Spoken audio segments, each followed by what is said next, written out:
Election ಬಂದಿದೆ ಬೇರೆ ಮತ್ತು ಎಲೆಕ್ಷನ್ ಸಮಯದಲ್ಲಿ ಈ ಬಾರಿ ಪ್ರಧಾನಮಂತ್ರಿಯನ್ನ ಆಯ್ಕೆ ಮಾಡುವಂತ ಎಲೆಕ್ಷನ್, ಕಳೆದ ಬಾರಿ ಬಂದಿರುವಂತ ಎಲೆಕ್ಷನ್ ಮುಖ್ಯಮಂತ್ರಿಯನ್ನ ಆಯ್ಕೆ ಮಾಡುವಂತ ಎಲೆಕ್ಷನ್, ಅಂದ್ರೆ MLAಗಳನ್ನ ಆರಿಸುವಂತ ಎಲೆಕ್ಷನ್. ಇವಾಗ ನಾಳೆ 7ನೇ ತಾರೀಕು ಆಗುವಂತ ಎಲೆಕ್ಷನ್ MP ಗಳನ್ನ ಆರಿಸುವಂತ ಎಲೆಕ್ಷನ್, ಅಂದ್ರೆ MP ಗಳೆಲ್ಲ ಸೇರಿ ಪ್ರಧಾನಮಂತ್ರಿಯನ್ನ ಆಯ್ಕೆ ಮಾಡ್ತಾರೆ. ಆದ್ದರಿಂದ ಕ್ರಿಸ್ತರಿಯರೇ, ನಮ್ಮೆಲ್ಲರ ಓಟಿಗೆ ಅಷ್ಟು ಹಕ್ಕಿದ್ದು ಅವರಿಗೆ. ಯಾರ್ಯಾರು ಯೋಗ್ಯರಾಗಿದ್ದಾರೆ, ಓಟ್ ಹಾಕ್ಲಿಕ್ಕೆ ಯೋಗ್ಯರಾಗಿದ್ದಾರೋ ಅವರೆಲ್ಲರೂ ಖಂಡಿತವಾಗಿ ಓಟ್ ಹಾಕ್ಲೇಬೇಕು. ನೀವು ನಮ್ಗೆ ಯಾಕೆ ಬಿಡಪ್ಪ, ಇದೆಲ್ಲ ನಮ್ಮ ಟೈಮ್ ವೇಸ್ಟ್ ಆಗ್ತಿರ್ತೀವಿ, ಮನೇಲಿ ಕೂತ್ಕೊಳ್ಬೇಡ್ರಿ. ಖಂಡಿತವಾಗಿ ನಿಮ್ಮ ಓಟ್ ಹಕ್ಕನ್ನ ಚಲಾಯಿಸ್ರಿ. ನಾವು ದೇವರು ಆರಿಸ್ಕೊಂಡಿದ್ದಂಥ ವ್ಯಕ್ತಿಗೆ ನಮ್ಮ ಓಟ್ ಹೋಗ್ಬೇಕು. ದೇವರು ಆರಿಸ್ಕೊಂಡಿದ್ದಂಥ ವ್ಯಕ್ತಿ ಓಟ್ ಹೋಗ್ಬೇಕು. ಯಾಕೆ ಗೊತ್ತಾಗ್ತದ್ರಿ? ದೇವರು ಆರಿಸ್ಕೊಂಡಿದ್ದಂಥ ವ್ಯಕ್ತಿ ಯಾರು ನಮ್ಗೇನು ಗೊತ್ತಾಗ್ತದೆ, ಯಾವ ರೀತಿ ನಾವು ಹಾಕ್ಬೇಕಾಗ್ತದೆ ನೀವು ಹೇಳ್ಬೋದು. ನಾವು ಪ್ರಾರ್ಥನೆ ಮಾಡ್ಬೇಕು. ಓಟ್ ಹಾಕೋದಕ್ಕಿಂತ ಮುಂಚೆ ಪ್ರಾರ್ಥನೆ ಮಾಡ್ಬೇಕು. ದೇವರು ಯಾರಿಗೆ ಹಾಕ್ಲಪ್ಪ, ಈ ವ್ಯಕ್ತಿ ಹಾಕ್ಲೋ, ಈ ವ್ಯಕ್ತಿ ಹಾಕ್ಲಿ, ಈ ವ್ಯಕ್ತಿ ಹಾಕ್ಲಿ ಹೇಳಿ ನಾವು ದಿನಾಲು ಪ್ರಾರ್ಥನೆ ಮಾಡ್ತಿರುವಾಗ ದೇವರು ಸರಿಯಾಗಿ ದೇವರು ನಿಮ್ಮನ್ನು ನಡೆಸ್ತಾರೆ. ಆ ಬಟನ್ ಕಡೆ ಹೋದಾಗ, ಮಿಷನ್ ಕಡೆ ಹೋದಾಗ ನಿಮ್ಮ ಬೆರಳನ್ನು ದೇವರು ತಗೊಂಡೋಗಿ ಡ್ರೆಸ್ ಮಾಡಿಬಿಡ್ತಾರೆ. ದೇವರ ಅನುಮತಿ ಇಲ್ಲದೆ ಒಂದು ಓಟು ಕೂಡ ಸಿಗುದಿಲ್ಲ. ದೇವರ ಅನುಮತಿ ಇಲ್ಲದೆ ಯಾವ MP ಇರಲಿ, ಯಾವ MLA ಇರಲಿ, ಯಾವ ಕೌನ್ಸಿಲ್ ಇರಲಿ, ಯಾವುದೇ ತಹಸೀಲ್ದಾರ್ ಯಾರೇ ಇರಲಿ, ದೇವರ ಅನುಮತಿ ಇಲ್ಲದೆ ಅಧಿಕಾರ ಸಿಗುವುದಿಲ್ಲ, ಓಟು ಸಿಗುದಿಲ್ಲ.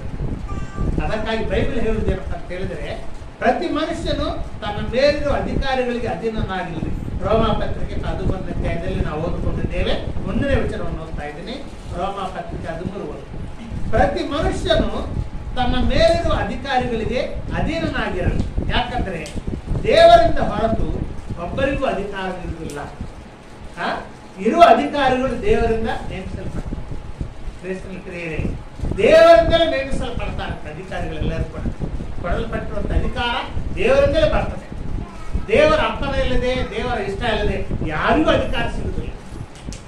ಅದಕ್ಕಾಗಿ ಪ್ರೇರೆ ಈ MLAಗಳಾಗಲಿ, MP ಗಳಾಗಲಿ, ಮುಖ್ಯಮಂತ್ರಿಗಳಾಗಲಿ, ಗವರ್ನರ್ಗಳಾಗಲಿ, ಪ್ರಧಾನಮಂತ್ರಿ ಆಗಲಿ, ಸೆಂಟ್ರಲ್ ಮಿನಿಸ್ಟರ್ಸ್ ಆಗಲಿ, ಸ್ಟೇಟ್ ಮಿನಿಸ್ಟರ್ಸ್ ಆಗಲಿ, ಯಾರೇ ಇರಲಿ ಪ್ರೇರೆ, ದೇವರ ಅನುಮತಿ ಇಲ್ಲದೆ ಯಾರು ಕೂಡ ಗೆದ್ದು ಬರುವುದಿಲ್ಲ ಪ್ರೇರೆ.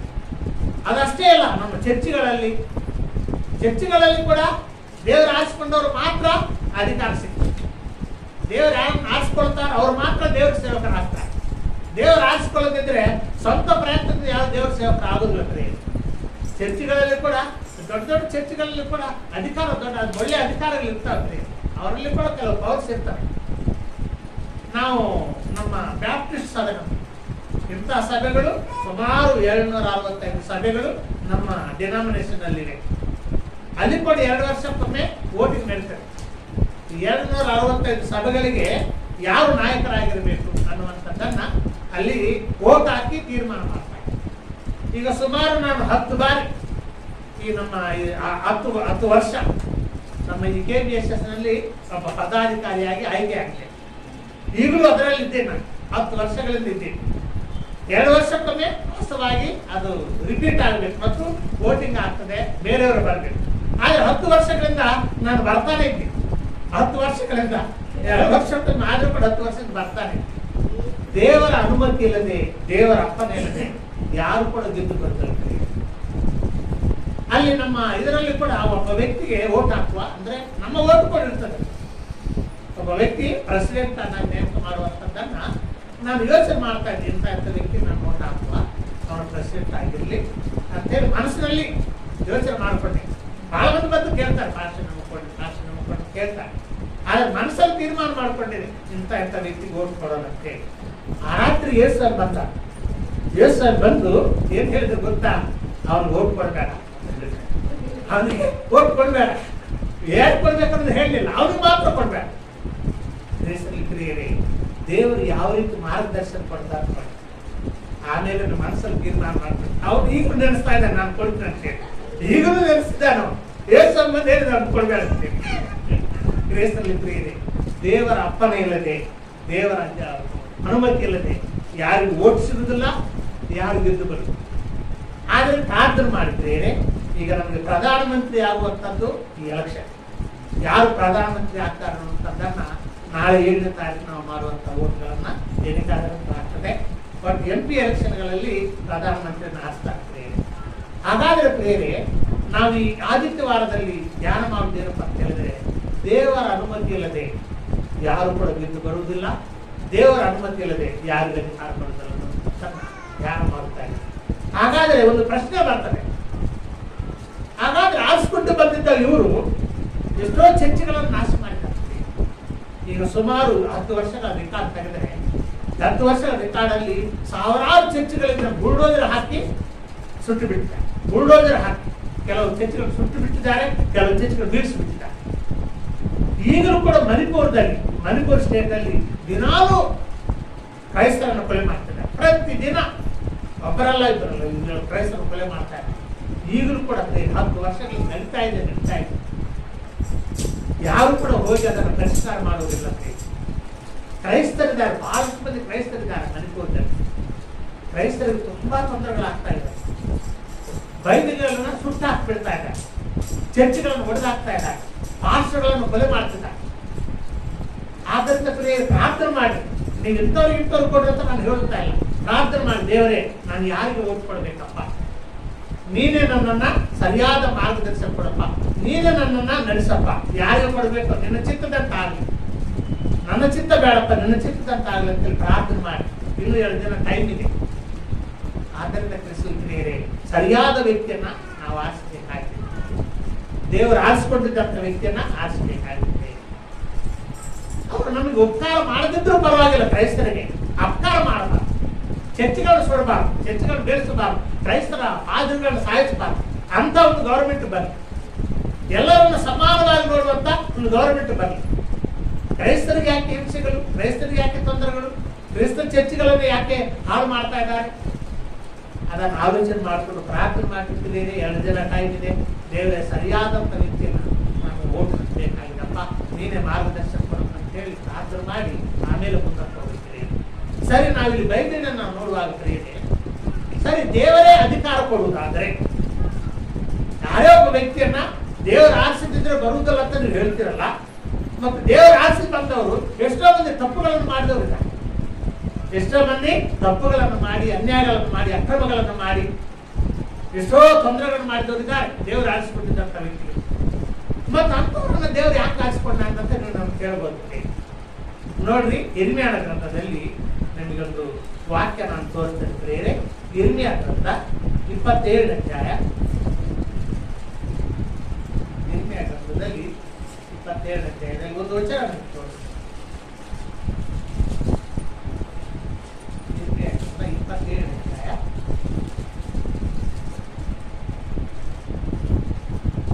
5-6 ವಚನಗಳನ್ನು ಓದಿದ್ರೆ, ನಾನೇ ಕೈ ನೀಡಿ ನನ್ನ ಮಹಾಶಕ್ತಿಯಿಂದ ಲೋಕವನ್ನು, ಭೂಮಿಯನ್ನು, ಅದರ ಮಾನವರನ್ನು, ಪಶುಗಳನ್ನು ಸೃಷ್ಟಿಸಿದ್ದೇನೆ. ಈ ನನ್ನ ಸೃಷ್ಟಿಯನ್ನು ನನಗೆ ಸರಿತೋಚಿದವರಿಗೆ ಕೊಡಬಲ್ಲೆನು. ಈಗ ಈ ದೇಶಗಳನ್ನೆಲ್ಲ ಬಾಬೆಲಿನ ಅರಸನು, ನನ್ನ ಸೇವಕನು ಆದ ನೆಬೂಕದ್ನೆಚ್ಚರ ಸಾಕು. ಇಲ್ಲಿ ದೇವರು ಹೇಳುತ್ತಿದ್ದಾನೆ ಪ್ರಿಯರೇ, ನನ್ನ ಕೈ ನೀಡಿ ನನ್ನ ಮಹಾಶಕ್ತಿಯಿಂದ ಲೋಕವನ್ನು, ಭೂಮಿಯನ್ನು, ಅದರ ಮಾನವರನ್ನು, ಪಶುಗಳನ್ನು, ಎಲ್ಲ ಜೀವರಾಶಿಗಳನ್ನು ಉಂಟು ಮಾಡಿದ್ದೇನೆ. ಉಂಟು ಮಾಡಿದ ನಂತರ ನನಗೆ ಯಾರು ಸರಿ ಅಂತ ತೋರಿಸ್ತಾರೋ ಅವರಿಗೆ ನಾನು ವಶ ಮಾಡ್ತೇನೆ, ಅವರ ಕೈವಶ ಮಾಡಿಬಿಡ್ತೇನೆ. ಈಗಲಾದರೂ ನೆಬೂಕದ್ನೆಚ್ಚರ ಕೈವಶ ಮಾಡ್ತಾ ಇದ್ದೇನೆ ಅಂತ ಹೇಳಿ ದೇವರು ಹೇಳ್ತಿದ್ದಾರೆ. ನೆಬೂಕದ್ನೆಚ್ಚರನ್ನ ಈ ಭೂಲೋಕಕ್ಕೆಲ್ಲ ಚಕ್ರವರ್ತಿಯನ್ನು ಮಾಡಿಬಿಟ್ಟಿದ್ದಾರೆ ದೇವರು. ಭೂಲೋಕದಲ್ಲಿದ್ದ ಎಲ್ಲ ದೇಶಗಳನ್ನು ಆತನ ಕೈವಶ ಮಾಡಿಬಿಟ್ಟಿದ್ದಾನೆ. ಅಂದ್ರೆ ಸುಮಾರು ಕ್ರಿಸ್ತ ಪೂರ್ವ 600 ವರ್ಷಗಳ ಹಿಂದಿನ ಚರಿತ್ರೆ. ಕ್ರಿಸ್ತ ಪೂರ್ವ ಸುಮಾರು ಹೆಚ್ಚು ಕಡಿಮೆ 580 ವರ್ಷಗಳ ಸಮಯದಲ್ಲಿ ಆಗಿದಂತ ಚರಿತ್ರೆ. ಆವಾಗ ಭೂಲೋಕದಲ್ಲಿ ಎಷ್ಟು ದೇಶಗಳನ್ನು ಕಂಡುಕೊಂಡಿದ್ದಾರೋ, ಎಷ್ಟು ಭೂ ಪ್ರಪಂಚವನ್ನು ಕಂಡುಕೊಂಡಿದ್ದಾರೋ, ಅದೆಲ್ಲಕ್ಕೂ ಕೂಡ ನೆಬೂಕದ್ನೆಚ್ಚರನು ರಾಜನಾಗಿದ್ದ, ಚಕ್ರವರ್ತಿ ಆಗಿದ್ದ. ಎಲ್ಲ ಭೂಪಟವನ್ನ ಅದನ್ನು ಪರಿಪಾಲನೆ ಮಾಡ್ತಾ ಇದ್ದಾರೆ. ಆ ದಿನಗಳಲ್ಲಿ ಈ ಇರ್ಮಿಯನ ಬರೆದಿರುವಂತಹ ಒಂದು ಪ್ರವಚನ, ಇರ್ಮಿಯ ಪ್ರವಾದಿ ಕೂಡ ಅದೇ ದಿನಗಳಲ್ಲಿದ್ದ. ಈ ಇರ್ಮಿಯ ಪ್ರವಾದಿ ಹೇಳುತ್ತಿದ್ದಾನೆ, ಅಬ್ರಾಹ್ಮ ಸಂತಾನ ಕೇಳುತ್ತಿದ್ದಾನೆ, ಯೂದ ದೇಶಕ್ಕೆ ಕೇಳುತ್ತಿದ್ದಾನೆ, ಇಸ್ರಾಯೇಲ್ ಹೇಳುತ್ತಿದ್ದಾನೆ, ಓ ಇಸ್ರಾಯೇಲರೇ ಕೇಳ್ರಿ, ದೇವರು ಇವಾಗ ನೆಬೂಕದ್ನೆಚ್ಚರನ್ನು ಆರಿಸಿಕೊಂಡಿದ್ದಾನೆ. ಭೂಲೋಕದಲ್ಲಿದ್ದಂತ ಎಲ್ಲ ದೇಶಗಳನ್ನ ನೆಬೂಕದ್ನೆಚ್ಚರ ಕೈವಶ ಮಾಡ್ತಾ ಇದ್ದಾನೆ. ಅದಕ್ಕಾಗಿ ನೀವು ನೆಬೂಕದ್ನೆಚ್ಚರಕ್ಕೆ ವಿರೋಧವಾಗಿ ಹೋಗ್ಬೇಡ್ರಿ, ನೆಬೂಕದ್ನೆಚ್ಚರ ಮಾತನ್ನು ಕೇಳ್ರಿ, ನೆಬೂಕದ್ನೆಚ್ಚರಿಗೆ ನೀವು ಒಳಗಾಗ್ರಿ, ಅವ್ರಿಗೆ ವಿರೋಧವಾಗಿ ಹೋಗ್ಬೇಡ್ರಿ ಅಂತ ಹೇಳಿ ಇರ್ಮಿಯಾ ಪ್ರವಾದಿ ತನ್ನ ಇಸ್ರಾಯೇಲ್ ಜನರಿಗೆ, ಆ ರಾಜರಿಗೆ ಹೇಳುತ್ತಾ ಇದ್ದಾರೆ. ದೇವರ ತೀರ್ಮಾನ ಇದೆ, ನನ್ನ ಇಷ್ಟ ಬಂದವರಿಗೆ ನಾನು ದೇಶಾಧಿಪತಿಯನ್ನಾಗಿ ಮಾಡ್ತೇನೆ, ಈ ಲೋಕವನ್ನೆಲ್ಲ ನನ್ನ ಇಷ್ಟ ಬಂದವ್ರಿಗೆ ನಾನು ಕೊಡುತ್ತೇನೆ ಅಂತ ಹೇಳಿ ದೇವರಲ್ಲಿ ಒಂದು ಸಾಕ್ಷಿ ಕೊಡುತ್ತಾ ಇದ್ದಾರೆ. ಆ ಸಮಯದಲ್ಲಿ ನೆಬೂಕದ್ನೆಚ್ಚರ ಕೊಟ್ಟು ಬಿಟ್ಟಿದ್ದಾರೆ. ದೇವರು ಕೊಟ್ಟಿದ್ದಾರೆ ನನಗೆ ಅಧಿಕಾರ ಬಂದಿದೆ. ನೆಬೂಕದ್ನೆಚ್ಚರ ಅವನು ಕೂಡ ಮಹಾ ಸೈನ್ಯ ಇದೆ, ನನ್ನ ಬಳಿ ಲಕ್ಷಗಟ್ಟಲೆ ಸೈನ್ಯ ಇದೆ. ಆ ದಿನಗಳಲ್ಲಿ ನೆಬೂಕದ್ನೆಚ್ಚರ ವಿರೋಧವಾಗಿ ಯಾವ ದೇಶ ಹೋಗಲಿಲ್ಲ, ಹೋದರೆ ಸೋತು ಹೋಗ್ತದೆ, ಹೋದರೆ ಸೋತು ಹೋಗ್ತದೆ. ಅಂತ ಬಲಶಾಲಿಯಾಗಿ ನೆಬೂಕದ್ನೆಚ್ಚರನ್ನು ದೇವರ ಮೇಲೆ ತಂದು ಬಿಡ್ತಾರೆ. ಆದ್ರೆ ವಿಚಾರ ಏನಪ್ಪ ಅಂತ ಹೇಳಿದ್ರೆ, ಪ್ರಾರಂಭದಲ್ಲಿ ಅವನು ಕೂಡ ದೇವರ ಮೇಲೆ ಭಕ್ತಿ ಇದ್ದವನೇ. ದೇವರ ಅಧಿಕಾರ ಕೊಡುವಂತಹ ಸಮಯದಲ್ಲಿ ದೇವರಲ್ಲಿ ಭಕ್ತಿ ಇದೆ ಅವನಿಗೆ, ದೇವರಿಂದ ಭಯಪಡುವವನಾಗಿದ್ದಾನೆ. ಆದ್ರೆ ಅಧಿಕಾರ ಬಂದ ನಂತರ, ಸ್ವಲ್ಪ ಕಾಲ ಕಳೆದ ನಂತರ ಆ ದೇವರ ಭಯ ಹೋಗ್ಬಿಟ್ಟು, ದೇವರ ಭಯ ಹೋಗ್ಬಿಟ್ಟು ನಾನೇ ದೊಡ್ಡವನು, ನನಗಿಂತ ದೊಡ್ಡವನು ಯಾರಿಲ್ಲ, ನನ್ನ ಕೈಯಲ್ಲಿ ಇಷ್ಟು ಅಧಿಕಾರವಿದೆ, ನನಗೆ ಯಾರು ಎದುರಾಗಿ ಬರುವುದಿದ್ದಾರೆ ಅನ್ನುವಂತಹ ಭಾವನೆಗಳು ಬಂದುಬಿಟ್ಟು ಮನಸ್ಸು ಚೇಂಜ್ ಆಗ್ತದೆ. ಮನಸ್ಸು ಚೇಂಜ್ ಆಗಿ ಏನಾಯ್ತಪ್ಪ ಅಂತ ಹೇಳಿದ್ರೆ, ಕಡೆಗೆ ಒಂದು ದಿನ ಯೆರೂಸಲೇಮ್ ದೇವಾಲಯದಲ್ಲಿದ್ದಂತ ಆ ಯೆರೂಸಲೇಮ್ ದೇವಾಲಯವನ್ನು ಸುಟ್ಟು ಬಿಟ್ಟಿದ್ದಾರೆ, ಬೆಂಕಿ ಹಚ್ಚಿ ಸುಟ್ಟು ಬಿಟ್ಟಿದ್ದಾರೆ. ದೇವರು ನಿರ್ಮಾಣ ಮಾಡಿದಂತ ದೇವಾಲಯ, ಯೆರೂಸಲೇಮ್ನಲ್ಲಿದ್ದಂತ ಆ ದೇವಾಲಯವನ್ನ ನಾವು ಸುಟ್ಟು ಬಿಟ್ಟು, ಸೊಲೊಮೋನ್ ಮಹಾರಾಜರು ಕಟ್ಟಿಸಿದಂತ ದೇವಾಲಯ, ಬಂಗಾರದಿಂದ ಕಟ್ಟಿಸಿದ್ದಾರೆ ಸೊಲೊಮೋನ್ ಮಹಾರಾಜ. ಅಂದ್ರೆ ದೇವಾಲಯದಲ್ಲಿ ಕೆಲವೊಂದು ಭಾಗಗಳನ್ನ ಬಂಗಾರದಿಂದ ಕಟ್ಟಿದ್ದಾರೆ. ಅಂತ ಒಂದು ದೇವಾಲಯ ಆ ದಿನಗಳಲ್ಲಿ ಫೇಮಸ್, ಇಡೀ ಪ್ರಪಂಚದಲ್ಲೇ ಫೇಮಸ್ ಆಗಿದ್ದಂತ ದೇವಾಲಯ. ಪ್ರಪಂಚದ ಕಡೆ ಎಲ್ಲರೂ ಕೂಡ ಆ ದೇವಾಲಯದಲ್ಲಿ ಬಂದು ದೇವರನ್ನ ಆರಾಧನೆ ಮಾಡಿ ಹೋಗ್ಬಿಡ್ತಾರೆ. ಬೇರೆ ಬೇರೆ ದೇಶಗಳಿಂದ ಜನರು ಬಂದು ಆ ದೇವಾಲಯದಲ್ಲಿ ದೇವರನ್ನ ಆರಾಧನೆ ಮಾಡಿ ಹೋಗ್ಬಿಡ್ತಾರೆ. ಅಂತ ಪ್ರಸಿದ್ಧಿ ಆಗಿದೆ. ಆ ದೇವಾಲಯವನ್ನು ಕಟ್ಟಿದಾಗಲೂ ಕೂಡ ದೇವರ ಮಹಿಮೆ ಆಲಯವನ್ನು ತುಂಬಿದ್ದಾರೆ. ದೇವರ ಮಹಿಮೆ ಆಲಯವನ್ನು ತುಂಬಿ ಆಲಯದೊಳಗೆ ಜನರಿಗೆ ಹೋಗ್ಲಿಕ್ಕೆ ಆಗ್ಲಿಲ್ಲ, ಅಂತ ಮಹಿಮೆ ದೇವಾಲಯದಲ್ಲಿ ತುಂಬಿ ಬಿಡುತ್ತೆ. ಆ ದೇವಾಲಯದಲ್ಲಿ ಹೋಗಿ ಪ್ರಾರ್ಥನೆ ಮಾಡಿದ್ರೆ ಎಂಥದೇ ಪ್ರಾರ್ಥನೆ ಇರಲಿ ಅದಕ್ಕೆ ಉತ್ತರ ಬರ್ತದೆ. ಅಂತ ದೇವಾಲಯ ಹೆಸರುವಾಸಿ ಆಗಿದೆ ಪ್ರೇಮ.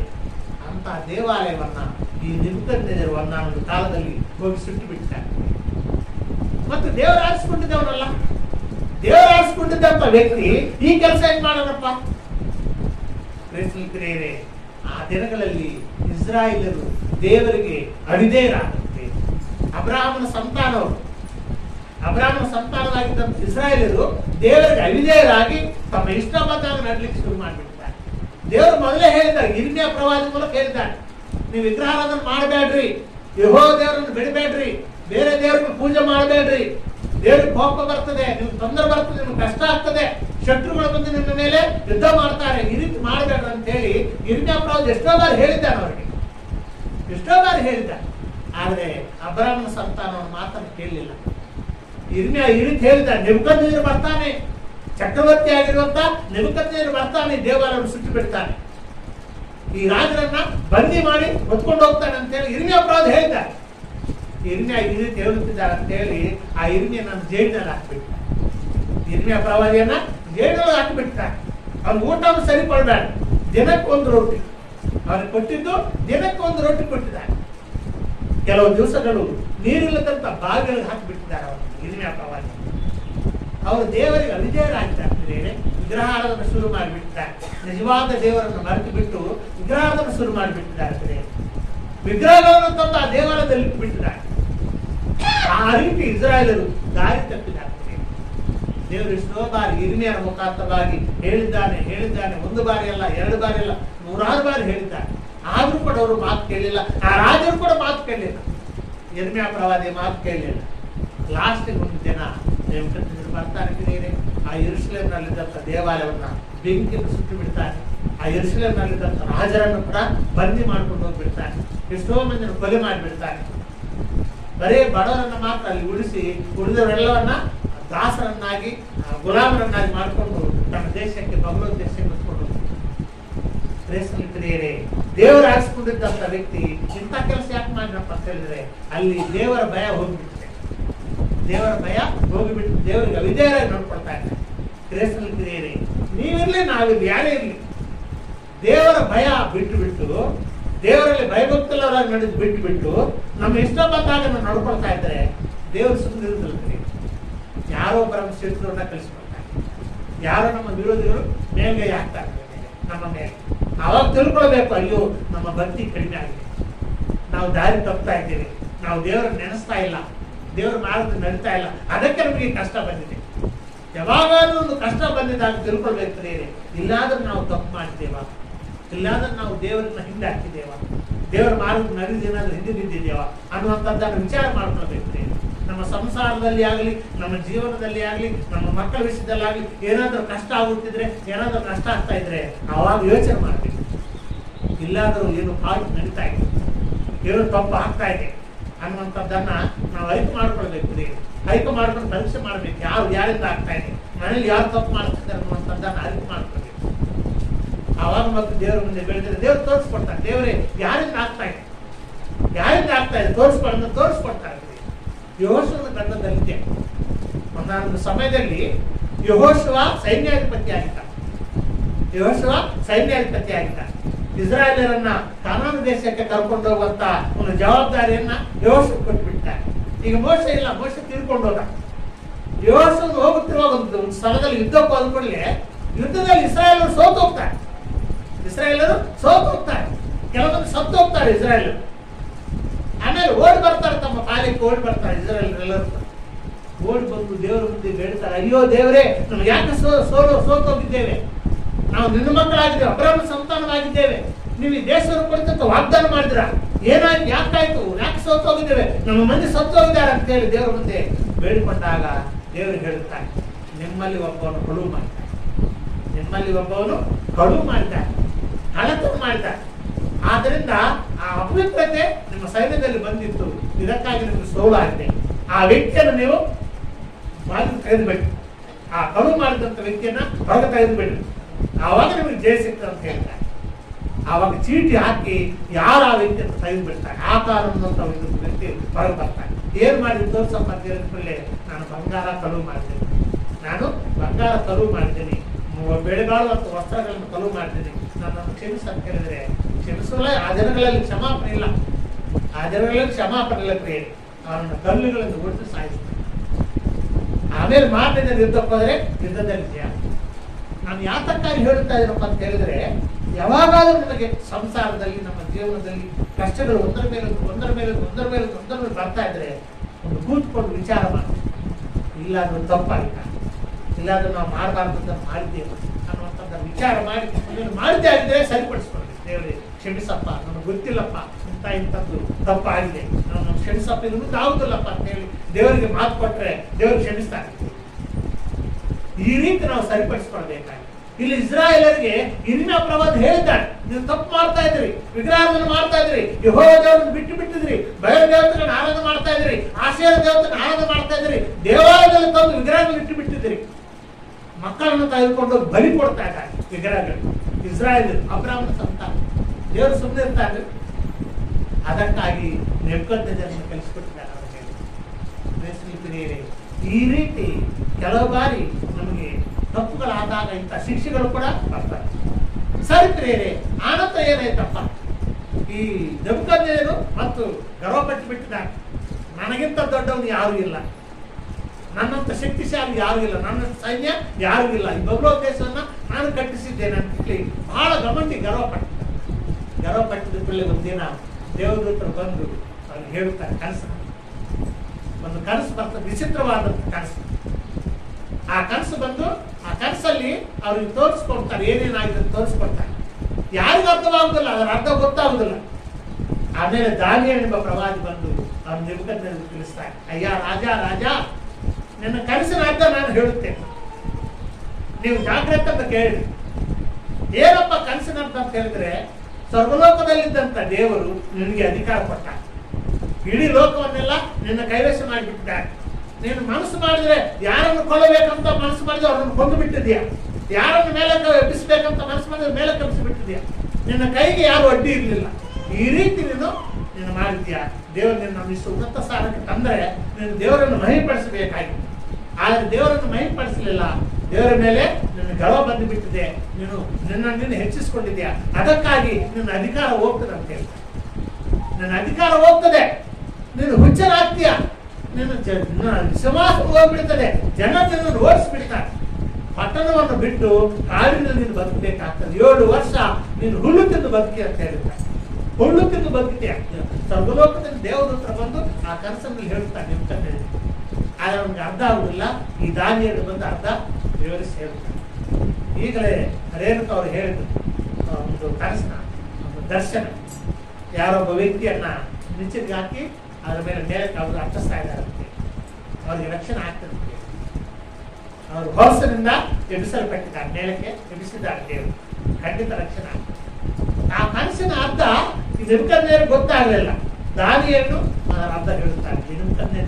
ನೆಬೂಕದ್ನೆಚ್ಚರನೇ, ನೀನು ಗರ್ವಪಟ್ಟಿದೀಯಾ, ಅಹಂಕಾರ ಬಂದು ಬಿಟ್ಟಿದೀಯಾ, ದೇವರ ಮೇಲೆ ಹೆಚ್ಚಾಗಿ ನೀನೇ ದೇವರಂತ ಮಾಡ್ಕೊಂಡು ಬಿಡ್ತಾ ಇದೀಯ, ಅದಕ್ಕಾಗಿ ನಿನ್ನ ಸಿಂಹಾಸನ ಹೋಗ್ತದೆ, ಊರಿನ ನಿನ್ನನ್ನು ಜನರು ಓಡಿಸ್ಬಿಡ್ತಾರೆ, 7 ವರ್ಷಗಳ ಕಾಲ ಒಂದು ಪಶುವಿನಂತೆ ಹುಲ್ಲು ಮೇಯಬೇಕಾಗ್ತದೆ ಅಂತ ಹೇಳಿ ನೆಬೂಕದ್ನೆಚ್ಚರನಿಗೆ ದೇವರು ಹೇಳ್ಬಿಡ್ತಾರೆ. ಕರೆಕ್ಟಾಗಿ ಅದೇ ರೀತಿ ಆಗ್ತದೆ. 7 ವರ್ಷಗಳ ಕಾಲ ನೆಬೂಕದ್ನೆಚ್ಚರ ಚಕ್ರವರ್ತಿ ಪ್ರಿಯರೇ, ಎಲ್ಲ ದೇಶಗಳಿಗೆ ಅಧಿಪತ್ಯವರು ಹುಚ್ಚರಾಗಿ ಬಿಡ್ತಾರೆ, ಮೆಂಟಲಾಗ್ತದೆ ಅವ್ರಿಗೆ, ಜನರು ಓಡಿಸ್ಬಿಡ್ತಾರೆ, ಹುಚ್ಚರಾಗಿದ್ದಾನೆ ಅಂತ ಹೇಳಿ ಊರೊಳಗಿಂದ ಓಡಿಸ್ಬಿಡ್ತಾರೆ. ಕಾಲಿನಲ್ಲಿ 7 ವರ್ಷ ಇರ್ತಾರೆ ಬೇರೆ ಪಶುವಿರ್ತಾರ, ಈ ಉಗುರುಗಳು ಕೂಡ ದೊಡ್ಡ ದೊಡ್ಡ ಉದ್ದಾಗಿ ಬೆಳೆದು ಬಿಡ್ತಾರೆ, ಹುಲ್ಲು ತಿಂದಿದ್ದಾರೆ, ಆಹಾರ ಸಿಗದೆ ಹುಲ್ಲು ತಿಂದಿದ್ದಾರೆ. 7 ವರ್ಷ ಆದ ನಂತರ ಬುದ್ಧಿ ಬಂದು, ದೇವರೇ ನನ್ನ ತಪ್ಪಾಯ್ತಪ್ಪ, ನನ್ನ ಕ್ಷಮಿಸಪ್ಪ ಅಂತ ಹೇಳಿ ದೇವರ ಮುಂದೆ ಕ್ಷಮೆ ಬೆಳೆದಾಗ ಮತ್ತು ಬಂದು ಸಿಂಹಾಸನ ಸುತ್ತಿದ್ದಾರೆ. ಕ್ರೈಸ್ತರಲ್ಲಿ ಪ್ರಿಯರೇ, ಅಧಿಕಾರ ಅನ್ನೋದು ದೇವರ ಪಟ್ಟಾಗಿ ಬರ್ತದೆ ಹೊರತು ದೇವರ ಅನುಮತಿ ಇಲ್ಲದೆ ಯಾರಿಗೆ ಅಧಿಕಾರ ಸಿಗುವುದಿಲ್ಲ. ನಾಳೆ ನಾವು ಮಾಡುವಂತ ಎಲೆಕ್ಷನ್ಗಳಲ್ಲಿ ಬೇರೆ ವೋಟ್ ಹಾಕ್ತಾ ಇದ್ರಿ, ಪ್ರಾರ್ಥನೆ ಮಾಡಿ, ದೇವರೇ ಕ್ರೈಸ್ತರಿಗೆ ಎಷ್ಟು ತೊಂದರೆ ಆಗ್ತಾ ಇದೆಯಪ್ಪ, ಚರ್ಚ್ಗಳಿಗೆ ತೊಂದರೆ ಆಗ್ತಾ ಇದೆಯಪ್ಪ, ಪಾದ್ರಿಗಳಿಗೆ ತೊಂದರೆ ಆಗ್ತಾ ಇದೆಯಪ್ಪ, ಅವ್ರು ನಮಗೆ ಉಪಕಾರ ಮಾಡದಿದ್ರು ಪರವಾಗಿಲ್ಲ, ಆದ್ರೆ ಕಷ್ಟಪಡಬಾರ್ದು, ಕ್ರೈಸ್ತರಿಗೆ ತೊಂದರೆ ಪಡಬಾರ್ದು, ಅಂತ ವ್ಯಕ್ತಿಯನ್ನು ನೀನು ಆರಿಸ್ತಾರಪ್ಪ ಅಂತ ಹೇಳಿ ಪ್ರಾರ್ಥನೆ ಮಾಡಬೇಕಾಗ್ತದೆ. ಈ ರೀತಿ ನೆಬೂಕದ್ನೆಚ್ಚರನ ಅಹಂಕಾರವನ್ನ ದೇವರು ಈ ರೀತಿ ಕಣ್ಣು ಮಾಡಿಬಿಡ್ತಾರೆ. ಅವನನ್ನ ಒಂದು ದಿನ ವಿಧೇಯಕ್ಕೆ ತಂದುಬಿಟ್ಟಿದ್ದಾರೆ. MP ಇರ್ಬೋದು, MLA ಇರ್ಬೋದು, ತಹಸೀಲ್ದಾರ್ ಇರ್ಬೋದು, ಕಲೆಕ್ಟರ್ ಇರ್ಬೋದು, ಗವರ್ನರ್ ಇರ್ಬೋದು, ಚೀಫ್ ಮಿನಿಸ್ಟರ್ ಯಾರೇ ಇರ್ಬೋದು, ದೇವರ ಅನುಮತಿ ಇಲ್ಲದೆ, ದೇವರ ಅಪ್ಪನ ಇಲ್ಲದೆ ಯಾರಿಗೂ ಕೂಡ ಅಧಿಕಾರ ಸಿಗುವುದಿಲ್ಲ. ಅಧಿಕಾರವನ್ನ ಸದ್ವಿನಿಯೋಗ ಪಡಿಸ್ಕೊಳ್ಬೇಕು, ಸರಿಯಾದ ಹಾದಿಯಲ್ಲಿ ಅದನ್ನು ಸದ್ವಿನಿಯೋಗ ಪಡಿಸ್ಕೊಳ್ಬೇಕು. ಆ ರೀತಿ ಸದ್ವಿನಿಯೋಗ ಪಡಿಸ್ಕೊಂಡ್ರೆ ದೇವರ ಆಶೀರ್ವಾದನೂ ಬರ್ತಾರೆ. ನೆಬೂಕದ್ನೆಚ್ಚರ ಮತ್ತು ತನ್ನನ್ನು ತಾನು ಪಶ್ಚಾತ್ತಾಪಟ್ಟು ದೇವರ ಮುಂದೆ ತಪ್ಪು ಒಪ್ಪಿಕೊಂಡಾಗ ಮತ್ತು ಅವನಿಗೆ ಆ ಸ್ಥಿತಿ ಸಿಕ್ಕಿತು. ಸರಿ ಕ್ರೈಸ್ತರಲ್ಲಿ ಪ್ರಿಯರೇ, ಹಾಗಾದ್ರೆ ಇಂಥ ಪರಿಸ್ಥಿತಿ ಯೆರೂಸಲೇಮನ್ನು ಸುಟ್ಟು ಬಿಡುವಂತ ಪರಿಸ್ಥಿತಿ ಬಂದಿದೆ. ಯೆರೂಸಲೇಮನ್ನು ಸುಟ್ಟು ಬಿಟ್ಟಿದ್ದಾನೆ, ದೇವಾಲಯವನ್ನು ಸುಟ್ಟು ಬಿಟ್ಟಿದ್ದಾನೆ, ಅನೇಕರನ್ನು ಕೊಂದು ಬಿಟ್ಟು ಎಷ್ಟೋ ಮಂದಿ, ಸಾವಿರಾರು ಮಂದಿಯನ್ನು ಗುಲಾಮರನ್ನಾಗಿ ಹೊತ್ಕೊಂಡು ಹೋಗ್ಬಿಟ್ಟಿದ್ದಾರೆ ನೆಬೂಕದ್ನೆಚ್ಚರ. ಅವರೆಲ್ಲ ಅಬ್ರಾಹ್ಮನ ಸಂತಾನ, ದೇವರು ಕಾಪಾಡಿದಂತ ಸಂತಾನ. ದೇವರು ಯಾಕೆ ಕಾಪಾಡಲಿಲ್ಲಪ್ಪ ಅಂತ ಹೇಳಿದ್ರೆ, ಅವರಲ್ಲಿ ಕೆಲವು ಮಂದಿ ಆದರೂ ಭಕ್ತಿವಂತರಿದ್ದು ದೇವರನ್ನು ಬೇಡಿದರೆ ದೇವರು ಉಳಿಸಿದ. ಬರೀ ಇರ್ಮಿಯ ಒಬ್ಬನೇ, ಆ ಇರ್ಮಿಯನ್ನು ಕೂಡ ಜೈಲಲ್ಲಿ ಹಾಕ್ಬಿಟ್ಟಿದ್ದಾರೆ. ಇರ್ಮಿಯ ಒಬ್ಬನೇ ದೇವರಲ್ಲಿ ಭಕ್ತಿವಂತನಾಗಿ ದೇವರನ್ನು ಬೇಡಿದ್ದಾನಾದ್ರೆ ಇರ್ಮಿಯನ್ನ ಆ ರೀತಿ ಅವರು ತೊಂದರೆ ಕೊಟ್ಟಿದ್ದಾರೆ. ಲಾಸ್ಟ್ ನೆಬೂಕದ್ನೆಚ್ಚರ ಹೇಳುತ್ತಾರೆ ಇರ್ಮಿಯನಿಗೆ, ನೀನು ದೇವರ ಭಕ್ತನಾಗ್ತೀಯ, ಬೇಕಾದ್ರೆ ನಿನ್ನನ್ನ ನಾನು ಚೆನ್ನಾಗಿ ಪೋಷಣೆ ಮಾಡ್ತೇನೆ, ನನ್ನ ಜೊತೆಲಿ ಬಾ ಅಂತೇಳಿ ನೆಬೂಕದ್ನೆಚ್ಚರ ಚಕ್ರವರ್ತಿ ಕರೀತಾರೆ ಇರ್ಮಿಯನಿಗೆ. ದೇವರಲ್ಲಿ ಭಯಭಕ್ತರನ್ನು ದೇವರು ಕಾಪಾಡ್ತಾರೆ, ಎಲ್ಲಿದ್ರೂ ಕಾಪಾಡ್ತಾರೆ, ಬೆಂಕಿಯಲ್ಲಿದ್ರೂ ಕೂಡ ಕಾಪಾಡ್ತಾರೆ. ಶದ್ರಕ್, ಮೇಷಕ್, ಅಬೇದ್ನೆಗೋವನ್ನ ಬೆಂಕಿಯಲ್ಲಿ ಹಾಕಿದಾಗ ದೇವರನ್ನು ಕಾಪಾಡ್ತಾರೆ, ಒಂದು ಮೊದಲು ಕೂಡ ಸುಟ್ಟಿಲ್ಲ, ಆ ರೀತಿ ಕಾಪಾಡ್ತಾರೆ. ಇರ್ಮಿಯ ಪ್ರವಾದಿ ಇಡೀ ಆ ದೇಶದಲ್ಲಿ ಪ್ರಿಯರೇ ಎಲ್ಲರೂ ಕೂಡ ದಾರಿ ತಪ್ಪಿದ್ರು ಕೂಡ ಇರ್ಮಿಯ ಪ್ರವಾದಿ ದಾರಿ ತಪ್ಪಲಿಲ್ಲ. ಆತ ಹೇಳಿದ್ದಾರೆ, ನಿಮಗೆ ಕಷ್ಟ ಬರ್ತದೆ, ತೊಂದರೆ ಬರ್ತದೆ, ಶತ್ರುಗಳು ಬರ್ತಾರೆ, ನೆಬೂಕದ್ನೆಚ್ಚರ ಬರ್ತಾರೆ ಅಂತ ಕ್ಲಿಯರ್ ಆಗಿ ಹೇಳಿದ್ದಾರೆ. ಆದ್ರೂ ಕೂಡ ಅವ್ರ ಮಾತನ್ನು ಕೇಳಲಿಲ್ಲ, ದಾರಿ ತಪ್ಪಿದ್ದಾರೆ. ಆದ್ರೆ ಇನ್ನೊಂದು ಸಂದರ್ಭದಲ್ಲಿ ಪ್ರಿಯರೇ ಇದೇ ರೀತಿ ಇದೇ ಸಿಚುವೇಶನ್ ಬರ್ತಾರೆ. ಇನ್ನೊಂದು ಸಂದರ್ಭದಲ್ಲಿ ಯೆಶಾಯ ಪ್ರವಾದಿ ಇದ್ದಂತ ಕಾಲದಲ್ಲಿ, ಆಗಿನ ಕಾಲಕ್ಕೆ ಈಗಿನ ಕಾಲಕ್ಕೆ 200 ವರ್ಷ ಡಿಫರೆನ್ಸ್. ಯೆಶಾಯ ಪ್ರವಾದಿ ಇದ್ದದ್ದು 750ನೇ ಇಸ್ವಿ, ಕ್ರಿಸ್ತ ಪೂರ್ವ 750ನೇ ಇಸ್ವಿಯಲ್ಲಿ ಆ ಯೆಶಾಯ ಪ್ರವಾದಿ ಇದ್ದದ್ದು. ಆಗಿನ ಕಾಲದಲ್ಲಿ ಹಿಜ್ಕೀಯ ರಾಜನಿದ್ದ. ಅದರಲ್ಲಿ ಕೂಡ ಆ ಟೈಮ್ದಲ್ಲಿ ಕೂಡ ಚಕ್ರವರ್ತಿ ಬಂದಿದ್ದ. ಚಕ್ರವರ್ತಿ ಬಂದು ಯೆರೂಸಲೇಮನ್ನು ಸುತ್ತುವರಿದಿದ್ದಾರೆ, ಎಲ್ಲವನ್ನು ಸುಟ್ಟು ಬಿಡಬೇಕಂತ ಹೇಳಿ ಪ್ಲಾನ್ ಮಾಡ್ತಾರೆ. ಅವರು ಕೂಡ ಅಶ್ಶೂರ್ ರಾಜ ಸನೇರಿಬ್ ಅಂತೇಳಿ ಬಹಳ ಬಲಶಾಲಿ ಅವರು. ಈ ಯೆರೂಸಲೇಮನ್ನು ಸುಟ್ಟು ಬಿಡಬೇಕಂತೇಳಿ, ದೇವರನ್ನು ಸುಟ್ಟು ಬಿಡಬೇಕಂತೇಳಿ ಬಹಳ ಬಂದು ಬಿಟ್ಟಿದ್ದಾರೆ. ಹಿಜ್ಕೀಯ ಪ್ರವಾದಿ, ಹಿಜ್ಕೀಯ ರಾಜ ಏನ್ ಮಾಡಿದ್ರು ಗೊತ್ತಾ? ದೇವಾಲಯಕ್ಕೆ ಹೋಗ್ತಾರೆ. ದೇವಾಲಯಕ್ಕೆ ಹೋಗಿ ದೇವಾಲಯದಲ್ಲಿ ಉಪವಾಸವಿದ್ದು ದೇವರಿಗೆ ಪ್ರಾರ್ಥನೆ ಮಾಡ್ತಾರೆ. ದೇವರೇ, ದೊಡ್ಡ ರಾಜ ಬಂದಿದ್ದಾನಪ್ಪ, ಈ ಪಟ್ಟಣವನ್ನು ಸುಟ್ಟು ಬಿಡಬೇಕಂತ ಬಂದಿದ್ದಾನಪ್ಪ. ನಮ್ಮ ಬಳಿಯಲ್ಲಿ ಅಷ್ಟು ಶಕ್ತಿ ಇಲ್ಲ. ಅವ್ರ ಸೈನ್ಯ ದೊಡ್ಡದು, ನಮ್ಮ ಸೈನ್ಯ ಸಣ್ಣದು. ಅವ್ರ ಬಳಿಯಲ್ಲಿ ಬಹಳ ವೇಪರಗಳಿದ್ದಾವೆ, ಬಹಳ ಆಯುಧಗಳಿದ್ದಾವೆ. ನಮ್ಮ ಬಳಿಯಲ್ಲಿ ಅಷ್ಟು ಆಯುಧಗಳಿಲ್ಲ, ಸೈನಿಕರು ಇಲ್ಲ. ನಾವು ಗೆಲ್ಲಲಿಕ್ಕೆ ಸಾಧ್ಯ ಇಲ್ಲ ದೇವರ ಅಂತ ಹೇಳಿ ದೇವಾಲಯಕ್ಕೆ ಹೋಗಿ ಉಪವಾಸದಿಂದ ಪ್ರಾರ್ಥನೆ ಮಾಡ್ತಾರೆ, ಕಣ್ಣೀರು ಬಿಟ್ಟು ಪ್ರಾರ್ಥನೆ ಮಾಡ್ತಾರೆ. ಆವಾಗ ದೇವರು ಯೆಶಾಯ ಪ್ರವಾದಿ ಮಾತಾಡ್ತಾರೆ. ಯೆಶಾಯ ಪ್ರವಾದಿ ಕೂಡ ಮಾತನಾಡಿದ್ರೆ ಯೆಶಾಯ ಪ್ರವಾದಿ ಬಂದು ಹೇಳುತ್ತಾರೆ, ಇಷ್ಟೇ, ನೀನೇ ಹೆದರ್ಕೋಬೇಡ, ದೇವರು ನಿನ್ನನ್ನು ಕಾಪಾಡ್ತಾನೆ, ನಿನ್ನ ರಾಜ್ಯವನ್ನು ಕಾಪಾಡ್ತಾನೆ. ಯಾವ ಚಕ್ರವರ್ತಿ ಬಂದಿದ್ದಾನೋ ಅವ್ನು ವಾಪಸ್ ಹೋಗ್ತಾನೆ. ಅವ್ರು ವಾಪಸ್ ಹೋಗ್ತಾನೆ. ಏನ್ ಮಾಡಿದ್ರು ನಿನ್ನ ಪಟ್ಟಣಗಳಿಗೆ, ನಿನ್ನ ದೇವಾಲಯಕ್ಕೆ ಏನು ಮಾಡಿದ್ರು? ಅವ್ರು ವಾಪಸ್ ಹೋದ ನಂತರ ಅವ್ರ ಊರಲ್ಲೇ, ಅವರ ರಾಜಭವನದಲ್ಲೇ ಅವನನ್ನು ಕೊಂದು ಬಿಡ್ತಾರೆ. ಅವ್ರ ಜನರು, ಅವ್ರ ಮಕ್ಕಳೇ ಕೊಂದು ಬಿಡ್ತಾರೆ ಅಂತ ಹೇಳಿ ಯೆಶಾಯ ಪ್ರವಾದಿ ಹೇಳುತ್ತಾರೆ. ಸರಿಯಾಗಿ ಪ್ರವಾದಿ ಹೇಳಿದ ಹಾಗೆ ಆ ಚಕ್ರವರ್ತಿ ವಾಪಸ್ ಹೋಗ್ತಾನೆ, ಅವ್ರ ಮಕ್ಕಳೇ ಅವನನ್ನು ಕೊಂದು ಬಿಡ್ತಾರೆ. ನೋಡ್ರಿ, ನೆಬೂಕದ್ನೆಚ್ಚರನ ಕಾಲದಲ್ಲಿ ಆ ರೀತಿ ರಾಜ ಮಾಡ್ತಿದ್ರೆ ಉಳಿತಿದ್ರು. ನೀವಾಗಲಿ ನಾವಾಗಿದ್ರೆ ಆಪತ್ಕಾಲಗಳು ಬರುತ್ತವೆ, ಕಷ್ಟದ ಸಮಯ ಬಂದೇ ಬರ್ತದೆ. ಯಾರೇ ಇರಲಿ, ಕಷ್ಟದ ಕಾಲದ್ದು ಬರ್ತದೆ ಪ್ರಿಯ. ಈ ಲೋಕದಲ್ಲಿ ನಾವಿರುವಾಗ ಕಷ್ಟ ಬಂದೇ ಬರ್ತದೆ. ಆ ಸಮಯದಲ್ಲಿ ದೇವರ ಬಳಿಯಲ್ಲಿ ಮೊರೆ ಇಡಬೇಕು. ಕಷ್ಟ ಬಂದಾಗ ಆಪತ್ಕಾಲದಲ್ಲಿ ನೀವು ನನಗೆ ಮೊರೆ ಇಡ್ರಿ, ಕಷ್ಟ ಕಾಲದಲ್ಲಿ ನನಗೆ ಮೊರೆ ಇಡ್ರಿ, ನಾನು ಬಿಡಿಸಿದೆ ಅಂತ ಹೇಳಿ ಕೀರ್ತನ ಪುಸ್ತಕ ಓದಿದ್ರೆ 50ನೇ ಅಧ್ಯಾಯ, ಕೀರ್ತನ ಪುಸ್ತಕ 50ನೇ ಅಧ್ಯಾಯದಲ್ಲಿ ಈ ಮಾತು ಬರಲಿಕ್ಕೆ 15 ನಿಮಿಷ. ಕೀರ್ತನ ಪುಸ್ತಕ 50ನೇ ಅಧ್ಯಾಯ 15.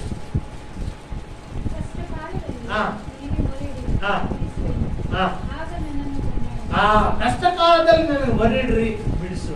ಮೊರೆಯಿಡಬೇಕು ಪ್ರೇರೆ. ಕಷ್ಟ ಕಾಲ ಎಲ್ಲರಿಗೂ ಬರ್ತದೆ, ಪ್ರತಿಯೊಂದು ಕುಟುಂಬಕ್ಕೆ ಬರ್ತದೆ, ಪ್ರತಿಯೊಬ್ಬರು ವಿಶ್ವಾಸ ಬರ್ತದೆ. ನಾವು ಈ ಲೋಕದಲ್ಲಿ ಇದ್ದೇವೆ, ಲೋಕದಲ್ಲಿ ನಿಮಗೆ ಸಂಕಟ ಉಂಟು, ಆದರೂ ಧೈರ್ಯವಾಗಿರಿ, ನಾನು ಲೋಕವನ್ನು ಜಯಿಸಿದ್ದೇನೆ ಅಂತ ಯೇಸುಸ್ವಾಮಿ ಹೇಳ್ತಾರೆ. ಆ ಕಷ್ಟ ಕಾಲ ಬಂದಾಗ ದೇವರ ಬಳಿಗೆ ಬರಬೇಕು. ದೇವರೇ, ಇಂಥ ಕಷ್ಟ ಬಂದಿದ್ದಪ್ಪ, ನಮ್ಮ ಮಕ್ಕಳಿಗೆ ಈ ರೀತಿ ಆಗಿದಪ್ಪ, ನಮ್ಮ ಸಂಸಾರದಲ್ಲಿ ತೊಂದರೆ ಇದೆಯಪ್ಪ, ನಮಗಿಷ್ಟು ಸಾಲ ಇದೆಯಪ್ಪ, ಏನು ಸಮಸ್ಯೆ ಇದೆ ಅದನ್ನು ದೇವ್ರ ಮುಂದೆ ಇಟ್ಟು ಬಿಡಿ. ಖಂಡಿತವಾಗಿ ದೇವರು ಸಹಾಯ ಮಾಡ್ತಾರೆ. ಈ ಹಿಜ್ಕೀಯ ಎಂಬ ರಾಜನು ದೇವಾಲಯದಲ್ಲಿ ಹೋಗಿ ದೇವರಿಗೆ ಮೊರೆಯಿಟ್ಟಾಗ ದೇವರ ಪ್ರಾರ್ಥನೆ ಉತ್ತರ ಕೊಟ್ಟು ಆ ಶತ್ರುವನ್ನು, ಬಂದಿರುವಂತ ಶತ್ರುವನ್ನ ವಾಪಸ್ ಕಲಿಸಿಕೊಟ್ಟಿದ್ದಾನೆ. ಅವರ ಮಕ್ಕಳನ್ನು ಕೊಂದು ಬಿಟ್ಟಿದ್ದಾನೆ. ನೆಬೂಕದ್ನೆಚ್ಚರನ ಕಾಲದಲ್ಲಿ ಆಗಿದ್ದು ಬೇರೆ, ಹಿಜ್ಕೀಯ ಕಾಲದಲ್ಲಿ ಆಗಿದ್ದು ಬೇರೆ. ಈ ರೀತಿ ದೇವರು ತನ್ನ ಮಕ್ಕಳನ್ನು ಕಾಪಾಡ್ತಾ ಇದ್ದಾರೆ.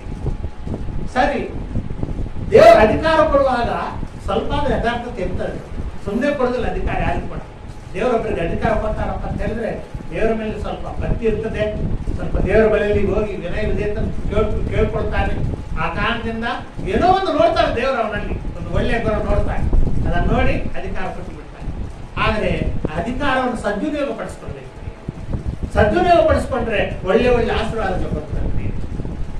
ಇನ್ನೊಂದು ಎಕ್ಸಾಂಪಲ್ ಕೊಟ್ಟು ನಾನು ಮುಗಿಸ್ತೇನೆ. ದಾವೀದನ ಮಹಾರಾಜನಿಗೆ ದೇವರೇ ಅಧಿಕಾರ ಕೊಟ್ಟಿದ್ದಾರೆ. 16 ವರ್ಷ ವಯಸ್ಸವನಿಗೆ ರಾಜನಾಗಿ ಅಭಿಷೇಕ ಮಾಡಿಕೊಂಡಾಗ 16 ವರ್ಷ, ಚಿಕ್ಕ ವಯಸ್ಸು, ನೀನು ರಾಜನಾಗ್ತಿ ಅಂತ ಹೇಳಿ ದೇವರು ಹೇಳ್ಬಿಟ್ಟಿದ್ದಾರೆ. ಅವನ ಮನೆಯಲ್ಲಿ 7 ಮಂದಿ ದೊಡ್ಡವರಿದ್ದಾರೆ, ಅವನಿಗಿಂತ 11. ಮಿಲಿಟರಿಯಲ್ಲಿದ್ದಂತ 11 3 ಮಂದಿ ಇದ್ದಾರೆ. ವಾಸ್ತವವಾಗಿ ಮಿಲಿಟರಿಯಲ್ಲಿದ್ದವರು ರಾಜನಾಗ್ಲಿಕ್ಕೆ ಯೋಗ್ಯರು. ಆದರೆ ದೇವರು ಹೇಳ್ತಾನೆ, ಅವ್ರು ನನ್ನ ಆರಿಸ್ಕೊಂಡಿಲ್ಲ, ಅವರನ್ನು ನಾನು ಆರಿಸ್ಕೊಂಡಿಲ್ಲ. ಆಮೇಲೆ ಕುರಿಗಳನ್ನು ಕಾಯುತ್ತಿರುವಾಗ 16 ವರ್ಷದ ದಾವೀದನನ್ನ ಕರೆಸ್ತಾರೆ. ಆಮೇಲೆ ಸಮೂವೇಲ ಅಭಿಷೇಕ ಮಾಡ್ತಾರೆ. ಇಸ್ರಾಯೇಲರ ಮೇಲೆ ದೇವರು ನಿನ್ನನ್ನು ಅರಸನನ್ನಾಗಿ ಆರಿಸಿಕೊಂಡಿದ್ದಾರೆ ಅಂತ ಹೇಳಿ ಅಭಿಷೇಕ ಮಾಡ್ತಾರೆ. ಅನೇಕ ಕಷ್ಟಗಳು ಬಂದು, ಸಮಸ್ಯೆಗಳು ಬಂದು ರಾಜನಾಗ್ತಾರೆ. ಲಾಸ್ಟ್ ಯಥಾರ್ಥದಿಂದ ನಡೆಸಿದ್ದಾರೆ, ರಾಜ್ಯಭಾರವನ್ನು ನಡೆಸಿದ್ದಾರೆ. ಯಾರಿಗೂ ಅನ್ಯಾಯ ಮಾಡಿಲ್ಲ, ಯಾರಿಗೂ ಮೋಸ ಮಾಡಿಲ್ಲ, ಯಥಾರ್ಥತೆಯಿಂದ ರಾಜ್ಯ ಪರಿಪಾಲನೆ ಮಾಡ್ತಾರೆ. 40 ವರ್ಷ ಆತನ ರಾಜ್ಯ ಪರಿಪಾಲನೆ ಮಾಡಿದ್ದಾರೆ. ದೇವರು ಕೂಡ ಸಾಕ್ಷಿ ಕೊಟ್ಟಿದ್ದಾನೆ.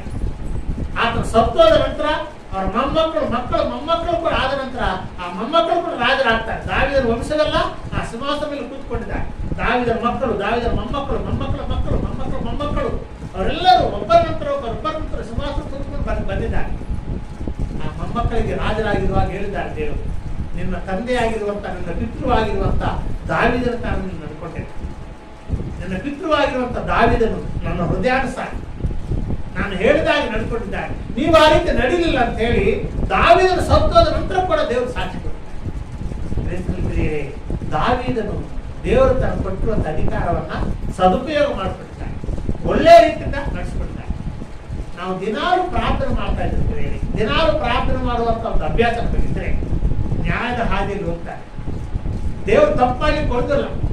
ಒಂದು ಕೋಲ್ ಇರ್ತದಲ್ಲ, ಮುದುಕನಿಗೆ ಒಂದು ಕೋಲ್ ಇರ್ತಾರೆ ಕೈಯಲ್ಲಿ, ಬೀಳ್ಲಿಕ್ಕೆ ಕೊಡುದಿಲ್ಲ.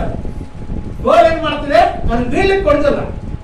ಯಾಕಂದ್ರೆ ಮುದುಕ ಇದ್ದಾರೆ, ಕೈ ಕಾಲದಲ್ಲಿ ಶಕ್ತಿ ಕಡಿಮೆ ಆಗಿರ್ತದೆ. ಈ ಕೋಲ್ ಅವನಿಗೆ ಹೆಲ್ಪ್ ಮಾಡ್ತದೆ, ಬೀಳ್ಲಿಕ್ಕೆ ಕೊಡುದಿಲ್ಲ. ಅದೇ ರೀತಿಯಾಗಿ ಪ್ರಾರ್ಥನೆ ಅನ್ನುವಂಥದ್ದು ಪ್ರೇರೆ ನಮ್ಮನ್ನು ಪಾಪದಲ್ಲಿ ಬೀಳಿಸಿ ಕೊಡುದಿಲ್ಲ, ಅನ್ಯಾಯದಲ್ಲಿ ಹೋಗ್ಲಿಕ್ಕೆ ಕೊಡುದಿಲ್ಲ, ಮೋಸದ ಮಾರ್ಗದಲ್ಲಿ ಹೋಗ್ಲಿಕ್ಕೆ ಕೊಡುದಿಲ್ಲ. ದಿನಾಲು ಪ್ರಾರ್ಥನೆ ಮಾಡುವಂತ ಅಭ್ಯಾಸ ಇರಬೇಕು, ಪಾಪದಲ್ಲಿ ಬೀಳ್ಲಿಕ್ಕೆ ಕೊಡುದಿಲ್ಲ. ಆ ರೀತಿ ದೇವರು ನಮಗೆ ಈ ರಕ್ಷಣಾ ಭಾಗ್ಯವನ್ನು ಕೊಟ್ಟಿದ್ದಾರೆ. ಬೇರೆ ದೇವರ ಅನುಮತಿ ಇಲ್ಲದೆ ನಮಗೆ ರಕ್ಷಣೆ ಸಿಗಲಿಲ್ಲ. ದೇವರ ಒಂದು ಉದ್ದೇಶದಿಂದ ನಮಗೆ ರಕ್ಷಣೆ ಸಿಕ್ಕಿದೆ. ಕೊಲಸೆ ಪತ್ರಿಕೆಯಲ್ಲಿ ಆ 1ನೇ ಅಧ್ಯಾಯದಲ್ಲಿ 13ನೇ ವಚನದಲ್ಲಿ ಮಾತು ಬರೆಯಲ್ಪಟ್ಟಿದೆ. ಓದ್ತಾರೆ ಯಾರಾದರೂ? ಕೊಲಸೆ ಪತ್ರಿಕೆ 1ನೇ ಅಧ್ಯಾಯ 13. ಯಾರಾದರೂ ಹೋದ್ರಿ? ಕೊಲಸೆ ಪತ್ರಿಕೆ 1ನೇ ಅಧ್ಯಾಯ 13. ದೇವರು ನಮ್ಮನ್ನು ಅಂಧಕಾರದ ದೊರೆತನದಿಂದ ಬಿಡಿಸಿ ತನ್ನ ಪ್ರಿಯಕುಮಾರನ ರಾಜ್ಯದೊಳಗೆ ದೇವರು ನಮ್ಮನ್ನು ದೇವರು ನಮ್ಮನ್ನು ಅಂಧಕಾರದ ದೊರೆತನದಿಂದ ಬಿಡಿಸಿ ತನ್ನ ಪ್ರಿಯಕುಮಾರನ ರಾಜ್ಯದಲ್ಲಿ ಸೇರಿಸಿದ್ದಾರೆ. ದೇವರು ಸೇರಿಸಿದ್ದಾರೆ. ನಾವಾಗಿ ನಮ್ಮ ಸ್ವಂತ ಪ್ರಯತ್ನದಿಂದ ಈ ದೇವರ ರಾಜ್ಯದಲ್ಲಿ ಬಂದಿಲ್ಲ, ದೇವರು ನಮ್ಮನ್ನು ಸೇರಿಸಿದ್ದಾರೆ. ನಮಗೆ ಅಧಿಕಾರ ಕೊಟ್ಟವರು, ಅವಕಾಶ ಕೊಟ್ಟವರು ದೇವರೇ. MP ಆಗುವುದಕ್ಕಾಗಿ, MLA ಆಗುವುದಕ್ಕಾಗಿ, ಮುಖ್ಯಮಂತ್ರಿ ಆಗಲಿ, ಪ್ರೈಮ್ ಮಿನಿಸ್ಟರ್ ಆಗಲಿ, ಎಲ್ಲ ಅಧಿಕಾರಗಳು ಕೊಡುವಂತ ದೇವರೇ ಕೊಡ್ತಾರೆ. ದೇವರು ಕೊಟ್ಟಿರುವಂತ ಅಧಿಕಾರವನ್ನ ಸದುಪಯೋಗ ಪಡಿಸ್ಕೊಂಡ್ರೆ ಅವ್ರಿಗೆ ಆಶೀರ್ವಾದ ಸಿಗ್ತದೆ. ಅವನು ತನ್ನ ಇಷ್ಟ ಬಂದಾಗ ನಡ್ಕೊಂಡ್ರೆ ಆಶೀರ್ವಾದ ಹೋಗ್ತದೆ, ಆಮೇಲೆ ಶಿಕ್ಷೆ ಅನುಭವಿಸಬೇಕಾಗ್ತದೆ. ಆದ್ದರಿಂದ ಕ್ರಿಸ್ತರೇ, ನಾಳೆ 7ನೇ ತಾರೀಕು ಎಲೆಕ್ಷನ್ ಇದೆ ಮತ್ತು ವೋಟ್ ಹಾಕಿರುವವರೆಲ್ಲ ಹೋಗಿ ನಿಮ್ಮ ವೋಟ್ ಹಾಕಿ ಚಲಾಯಿಸರಿ.